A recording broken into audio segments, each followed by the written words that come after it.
Doctor વિપુલ ઉલવા જે cells in charge Sumul ડેરીમાં health અંતર્ગત ઘણું જ શ્રેષ્ઠ કાર્ય કરી રહ્યા છે, તો આજે આપણે સૌ સાંભળીએ એમને. તો બહેનો, જો અમૂલની વાત કરીએ તો અમૂલ જે છે એક કોઓપરેટિવ સંસ્થા છે. કોઓપરેટિવ એટલે કે લોકોના ભાગીદારીથી, સહભાગીદારીથી ચાલતી, કોઓપરેશનથી ચાલતી સંસ્થા. હવે અમૂલ જે છે એની જે બેઝ લાઇન કહેવાય, આજે અમૂલ વર્લ્ડમાં ફૂડ બ્રાન્ડમાં ટોપ પર આવતી સંસ્થા છે, જે આપણા ભારત દેશ માટે ખૂબ જ ગર્વની બાબત છે. અને આ આટલી મોટી સંસ્થા જ્યારે વર્લ્ડ લેવલે ફર્સ્ટ નંબર લાવતી હોય બ્રાન્ડમાં, અને આજે યરલી 80,000 કરોડ જેવું ટર્નઓવર કરતી હોય, તો એ કંપની કઈ રીતે કામ કરે છે. તમે કોમર્સના સ્ટુડન્ટ છો ઘણા બધા અહીંયા, તો તમને એક એવી જિજ્ઞાસા હોય કે આ કઈ રીતે કામ કરે છે કંપની, કે જેથી એટલી બધું રેવન્યુ જનરેટ કરી શકે છે, રાઈટ. તો અમૂલનું જે કોઓપરેટિવ સ્ટ્રક્ચર છે એને આપણે 3 ભાગમાં વહેંચી શકાય, એટલે એને છે ને અમૂલ 3 ટિયર સ્ટ્રક્ચર કહેવામાં આવે છે. અને એની જે બેઝ લાઇન છે, જે પાયો છે, એ છે આપણા ભારતના ખેડૂતો. અમૂલ સાથે આજની તારીખમાં 30 લાખ જેટલા ડેરી ફાર્મર્સ જોડાયેલા છે.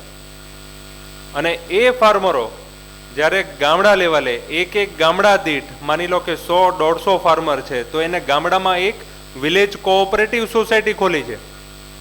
એની સ્ટ્રક્ચર હોય એટલે એનું સપ્લાય ચેઇન જે કહેવાય એ ખૂબ જ મજબૂત બને છે. આજે દૂધ એક એવી પ્રોડક્ટ છે કે જેને તમારે વિધિન 24 અવર્સ, 24 કલાકની અંદર પ્રોસેસ કરી નાખવું પડે, નહીંતર દૂધ બગડી જાય.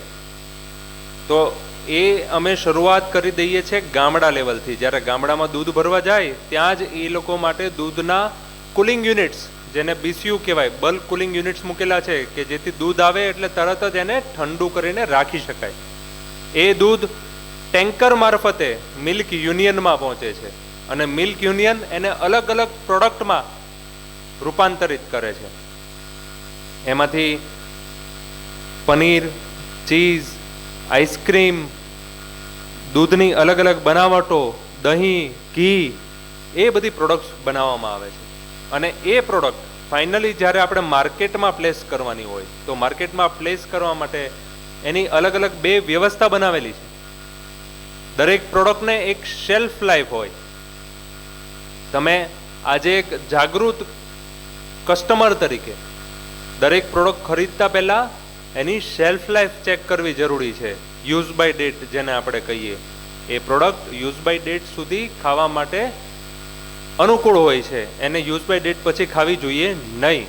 તો એ જે યુઝ બાય ડેટ છે, એ યુઝ બાય ડેટની અંદરમાં જ્યારે સુમુલ ડેરીની અમારી એવી જવાબદારી બને છે કે એ યુઝ બાય ડેટની અંદરમાં અમે એને all over the market, Surat અને તાપી જિલ્લામાં અમે એને પ્રોડક્ટને પહોંચાડીએ અલગ અલગ રિટેલ કાઉન્ટર પર. અને એ કાઉન્ટર પરથી જ્યારે તમે કસ્ટમર એ પ્રોડક્ટ ખરીદી શકે within that time frame only. તો દૂધ છે તો 48 અવર્સમાં પ્રોસેસિંગ કર્યા પછી કસ્ટમરના હાથમાં આવવું જોઈએ. તો આ થઈ વાત બહેનો આપણા અમૂલના 3 ટિયર સ્ટ્રક્ચર વિશે. એની વિશે બી તમારે કંઈ બી પૂછવું હોય તો પૂછી શકશો. અને હવે હું આગળ વધીશ આપણું આજનું જે પ્રેઝન્ટેશન છે પ્રોબાયોટિક્સ ઉપર. તો એક સુપરફૂડની હું વાત કરવા આવેલો છું. તો પ્રોબાયોટિક શું છે એની વિશે આપણે ચર્ચા કરશું. આ લગભગ છેલ્લા 20-25 વર્ષથી કોઈન થયેલી, 30-40 વર્ષથી કોઈન થયેલી ટર્મ છે. 1965માં ફર્સ્ટ ટાઈમ પ્રોબાયોટિક કોઈન થયેલું છે. તો પ્રોબાયોટિક શું છે એના વિશે પહેલાં સમજીએ. તો પ્રોબાયોટિક સમજવા માટે પહેલાં આપણે સમજવું પડશે બેક્ટેરિયા શું છે. બરાબર છે. બેક્ટેરિયા જે છે એને આપણે નરી આંખે નહીં જોઈ શકીએ. બેક્ટેરિયાને જોવા માટે માઇક્રોસ્કોપિક લેન્સની જરૂર પડે, અને એ માઇક્રોસ્કોપિક લેન્સથી આપણે બેક્ટેરિયાને નિહાળી શકીએ. તો આ બેક્ટેરિયા જે છે એ આપણા જીવનનો એક અભિન્ન હિસ્સો છે. આજે જ્યારે આપણે અહીંયા બેઠા છીએ તો હવામાં ઘણા બધા બેક્ટેરિયાઝ હશે. આપણી બોડી પર ઘણા બધા બેક્ટેરિયા છે, આપણી સ્કિન પર, આપણા હાથ પર, આપણા મોઢામાં, ઇવન આપણી ડાયજેસ્ટિવ સિસ્ટમમાં, આપણા ડાયજેસ્ટિવ ટ્રેકમાં પણ ઘણા બધા બેક્ટેરિયા રહેલા છે. તો આ બેક્ટેરિયાની જ્યારે આપણે વાત કરીએ, જનરલી આપણે પેલી સોપની એડ જોતા હોઈએ, પેલી હેન્ડવોશની એડ જોતા હોઈએ, તો પેલું બિલ્લોરી કાચથી બતાવે કે આ હેન્ડવોશથી સાફ કર્યા પછી 99.9% બેક્ટેરિયા મરી ગયા. બરોબર છે? એટલે આપણા મગજમાં શું એક આવી જાય કે બેક્ટેરિયા ખરાબ છે. બરાબર છે? આ એક પહેલા જેવું છે, આપણે અમિતાભ બચ્ચનનું પેલું પિક્ચર છે ભૂતનાથ, જોયેલું છે? હા, તો એમાં અમિતાભ કહે છે કે કુછ ભૂત અચ્છે હોતે. એવી રીતે દરેક ભૂત ખરાબ ના હોય, એવી રીતે દરેક બેક્ટેરિયા બી ખરાબ ના હોય. અને હું તો એવું કહીશ કે આપણી બોડીમાં જે બેક્ટેરિયા રહેલા છે એમાંથી 100માંથી 80-85% તો સારા બેક્ટેરિયા છે. અને એ બેક્ટેરિયાના કારણે જ આજે આપણું જે કહેવાય ડાયજેસ્ટિવ સિસ્ટમ, આપણી ઇમ્યુનિટી એ પ્રોપર ચાલે છે. એટલે દરેક બેક્ટેરિયા ખરાબ હોતા નથી. તો આ બેક્ટેરિયા આપણને કઈ રીતે મદદ કરે, આપણી ડાયજેસ્ટિવ સિસ્ટમને કઈ રીતે મદદ કરે, એ થોડું સમજી લઈએ બહેનો. તો આપણે જ્યારે કોઈ બી ખોરાક ખાઈએ તો ખોરાક આપણા મોઢામાંથી પછી પહેલાં સ્ટમકમાં જશે. સ્ટમકના અંદર જે સ્ટમક ફ્લુઇડ રહેલું છે એસિડિક ફ્લુઇડ હોય છે, 1.5 થી 3.5 આજુબાજુ એની પીએચ હોય. એટલે ફૂલ્લી એસિડિક ફ્લુઇડમાં એ આપણો ખોરાક પહેલાં શરૂઆતમાં પાચન થશે, અને ત્યાંથી અપાચ્ય જે પાચન નથી થયો એ ખોરાક આપણા લોંગ ઇન્ટેસ્ટાઇન, લાર્જ ઇન્ટેસ્ટાઇન અને સ્મોલ ઇન્ટેસ્ટાઇન એટલે કે આંતરડામાં જાય છે. અને એ આંતરડામાં ઘણા બધા બેક્ટેરિયા રહેલા હોય છે. એવું કહેવાય છે કે આપણા 1 ગ્રામ આંતરડામાં 1 ટ્રિલિયન જેટલા બેક્ટેરિયા રહેલા હોય છે. આ બહુ મોટી સંખ્યામાં બેક્ટેરિયા આપણી અંદર હોય છે. તો આ જ્યારે આંતરડામાં આપણો ખોરાક હોય તો ત્યારે એ બેક્ટેરિયા જે છે એ આપણા અપાચ્ય ખોરાક ઉપર એટેક કરશે. એ આપણા માટે નથી કરતો, એના પોતાના ખોરાક માટે કરે છે બેક્ટેરિયા. પણ એ જ્યારે અપાચ્ય ખોરાક ઉપર એટેક કરશે તો એ અપાચ્ય ખોરાકનું વિભાજન કરી નાખશે 2 અલગ અલગ પદાર્થમાં, અને એ તમારા માટે ડાયજેસ્ટેબલ હશે. તો આનાથી બંનેને ફાયદો છે. બેક્ટેરિયાને એનું ફૂડ મળી ગયું, અને એના ફૂડ ખાવાને લીધે તમારો ખોરાક જે બ્રેકડાઉન થયો, વિભાજ્ય થઈ ગયો, એના લીધે તમે બી એ ખોરાક પચાવી શક્યા. તો આ છે એની હેલ્પ, તમારે જે ડાયજેશનમાં હેલ્પ કરે છે પ્રોબાયોટિક બેક્ટેરિયા. તો પ્રોબાયોટિક બેક્ટેરિયા કોને કહેશું? એ બેક્ટેરિયા જે છે એ સારા બેક્ટેરિયા છે, જે તમને પાચનમાં મદદ કરે છે, જે તમને ઇમ્યુનિટી મેન્ટેન કરવામાં મદદ કરે છે, અને આપણા આંતરડામાં રહેલા હોય છે. તો આટલા સારા બેક્ટેરિયા હોય તો ચોક્કસ આપણે બહારથી લેવા જોઈએ. પણ આપણે જોઈએ તો વર્ષોથી આપણે આ વસ્તુ ખાતા જ આવ્યા છે. તમે જ્યારે કોઈ પણ આથાવાળી વસ્તુ કહીએ, અથવા તો જે કહેવાય દહીં છે કે આથાવાળી કોઈ બી વસ્તુ ગણી લો કે ઈડલી છે કે ઇવન આપણું વર્ષોથી આપણે અથાણું જે ઘરે આચાર કહેવાય ખાતા આવ્યા છે, એ દરેક પ્રોડક્ટ એવી છે આથાવાળી પ્રોડક્ટ કે જેમાં ઘણી માત્રામાં આવા સારા બેક્ટેરિયા રહેલા હોય છે. અને આપણે જાણે અજાણે આ ખાતા હોઈએ છીએ આ બધી પ્રોડક્ટ, અને એના લીધે આપણું જે ગટ કહેવાય, ઇન્ટેસ્ટાઇન કહેવાય, એની અંદર એ બેક્ટેરિયા આપણે જમા કરતા હોઈએ છીએ. તો આજે સારા બેક્ટેરિયા જે છે એના લીધે એક બહારથી ખાવા માટે શું કરી શકાય એની અલગ અલગ પ્રોડક્ટ્સ એ આપણે બતાવીશું. પ્રોબાયોટિકનો એક ઇતિહાસ પણ રહેલો છે, એ બી એક થોડી લાંબી વાર્તા છે, પણ હવે આપણે એ પછી ક્યારેક કરશું. અત્યારે આપણે probiotic next please probiotic product વિશે ચર્ચા કરીશું. તો કઈ કઈ પ્રોડક્ટમાં પ્રોબાયોટિક્સ હોય છે, ફાયદા ડિસ્કસ કર્યા. Next side please. Yes, next. આ અલગ અલગ જાતના પ્રોબાયોટિક બેક્ટેરિયા કયા કયા છે, ટેકનિકલ નામ છે બધા. બેસિલસ કેટેગરીમાંથી છે, લેક્ટોકોકસમાં છે. આપણે અત્યારે સુમુલ ડેરી જે પ્રોબાયોટિક બટરમિલ્ક અને પ્રોબાયોટિક દહીં બંને વસ્તુ બનાવે છે, એ બંનેમાં બાયફિડો બેક્ટેરિયા રહેલા છે, બાયફિડોબેક્ટેરિયમ બ્રેવિસ. હા, હવે નેક્સ્ટ સ્લાઇડ કરજો. આ બધી અલગ અલગ પ્રોડક્ટ્સ છે જેમાંથી તમને પ્રોબાયોટિક બેક્ટેરિયા મળી શકે છે. દહીં છે, કેફીર એક ઇન્ડિયન પ્રોડક્ટ નથી પણ એક દહીં જેવી જ એક બીજી પ્રોડક્ટ છે જેને કેફીર કહેવામાં આવે છે. આ અલગ અલગ પ્રોડક્ટ છે. લાસ્ટ જે છે અધર ફર્મેન્ટેડ ફૂડ, જે જાણે અજાણે આપણો ભારતના જે કહેવાય આપણો ખાદ્યનો હિસ્સો છે જ અને આપણે વર્ષોથી એને ખાતા આવ્યા છીએ.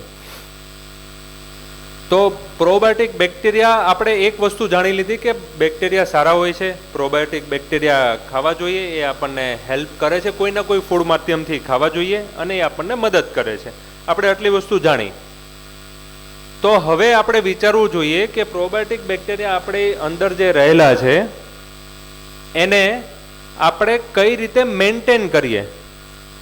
અંદર રહેલા છે તો એને આપણે જાળવવા બી પડશે, જાળવવાની જવાબદારી બી આપણી જ છે. આપણા જે કહેવાય સાથીદારો છે, આપણને મદદ કરે છે, તો આપણે ચોક્કસ એને જાળવવા જોઈએ.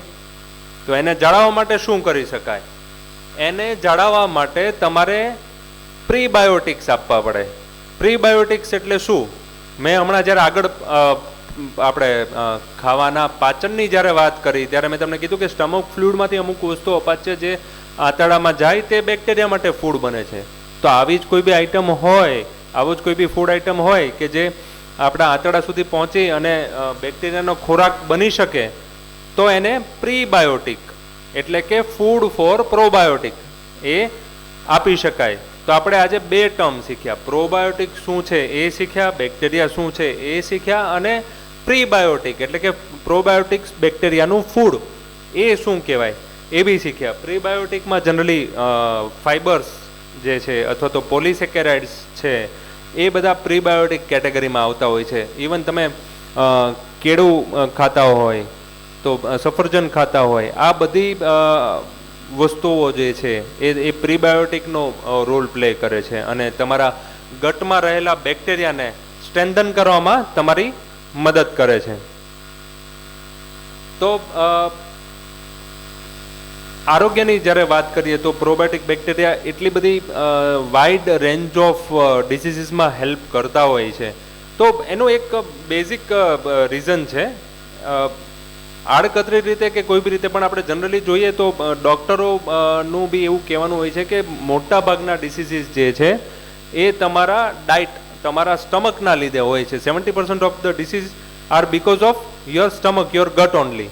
તો જ્યારે તમે તમારા સ્ટમક, તમારા ગટ હેલ્થ વિશે ધ્યાન રાખતા હોય ત્યારે તમે ઓબ્વિયસલી ઘણા બધા રોગોને એવોઇડ કરી શકો. આ એ જ બધા ડિસીઝીસનું લિસ્ટ છે જેને આપણે જે કહેવાય ગટ હેલ્થ મેન્ટેન કરીને એવોઇડ કરી શકીએ. હા sir, prebiotic bacteria sir, can you please revise it? Prebiotic, prebiotic એ બેક્ટેરિયા નથી. પ્રીબાયોટિક જે છે એ પ્રોબાયોટિક બેક્ટેરિયાનું ફૂડ છે. તમારે તમારા સ્ટમકમાં પ્રોબાયોટિક બેક્ટેરિયાને મેન્ટેન કરવા હોય તો એને પ્રીબાયોટિક આપવું પડે. એને ફૂડ તો એ તમારામાં મેન્ટેન રહેશે, આપણા ગટમાં મેન્ટેન રહેશે. તો એ ફૂડ છે. હવે ફૂડ કેવા? જેમ કે ફાઇબ્રસ ફૂડ છે કે પોલિસેકેરાઇડ ધરાવતા ફૂડ છે, કેળું થઈ ગયું, સફરજન થઈ ગયું, કરેક્ટ? તો એ બધું ફૂડ જે છે એ પ્રીબાયોટિક્સ છે. Thank you sir. સર તમારે કઈ ક્વેશ્ચન, તમારે એક ક્વેશ્ચન પૂછવાનો છે? જી જી જી જી જી. હા, અને કોઈ એક જ જણ હાથ ઊંચો કરશે, જે સૌથી પહેલા હેન્ડ રેઝ કરશે એ આન્સર આપવા માટે આગળ આવશે. Sir please. તો આપણે જે વાત કરી પ્રોબાયોટિક બેક્ટેરિયા વિશે, તો એ પ્રોબાયોટિક બેક્ટેરિયા આપણને કોઈ બી 3 ફૂડના નામ આપો જેમાંથી મને પ્રોબાયોટિક બેક્ટેરિયા મળે. I think reserve. હા હા, એમણે જ ફર્સ્ટ પર્પલ કલરનું જેમણે પેલું. ઓકે, જેણે ફર્સ્ટ રેઝ યોર હેન્ડ કર્યો હોય તે આવી જાઓ. સર જે કહે છે એ છોકરી પ્લીઝ આગળ આવી જાઓ. હા હા, તમે હા, આવી જાઓ આગળ બેટા. I think. Correct. Thank you sir. હા. ઓ હું અમરોલી કોલેજના ઝંખનાબેનને વિનંતી કરીશ કે આ દીકરીને ઇનામ આપે.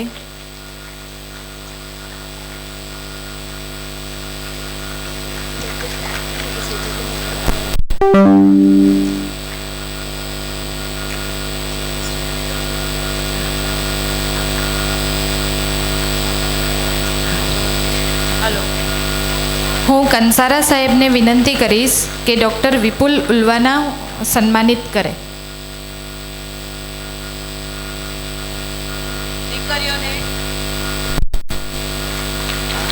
અને હું ડૉક્ટર નિશાને વિનંતી કરીશ કે કંસારા સાહેબને સન્માનિત કરે. તાળીઓનો ગડગડાટ સંભળાવવો જોઈએ. સવારે નાસ્તો કર્યો ને બરાબર? લાગતું નથી.